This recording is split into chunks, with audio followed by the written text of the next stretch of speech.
তাজমহল ভারতের আগ্রায় একটি সাদা মার্বেল সমাধি, যা মুঘল সম্রাট শাহজাহান তার স্ত্রী মুমতাজ মহলকে সম্মান জানাতে নির্মাণ করেছিলেন।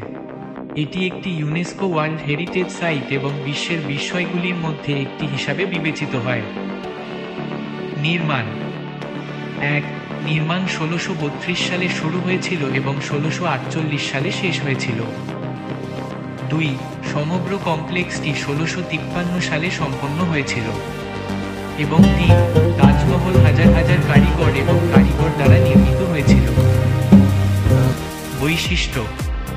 1. তাজমহল যোধপুরের সাদা মাখরানা মার্বেল দিয়ে তৈরি। 2. তাজমহল তার জটিল মার্বেল খোদাই এবং ইনলেসের জন্য পরিচিত। 3. তাজমহলের পৃষ্ঠ দিনের সময় এবং আবহাওয়ার উপর নির্ভর করে বিভিন্ন রং প্রতিফলিত করে।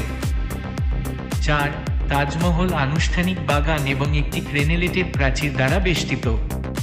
এবং 5. তাজমহল 4টি মিনার দ্বারা বেষ্টিত। তাৎপর্য। 1. তাজমহলকে ভালোবাসার প্রতীক হিসেবে বিবেচনা করা হয়। 2. তাজমহলকে ভারতের সমৃদ্ধ ইতিহাসের প্রতীক হিসেবে বিবেচনা করা হয়। 3. তাজমহলকে ভালোবাসা এবং শান্তির গুরুত্বের প্রতীক হিসাবে বিবেচনা করা হয়।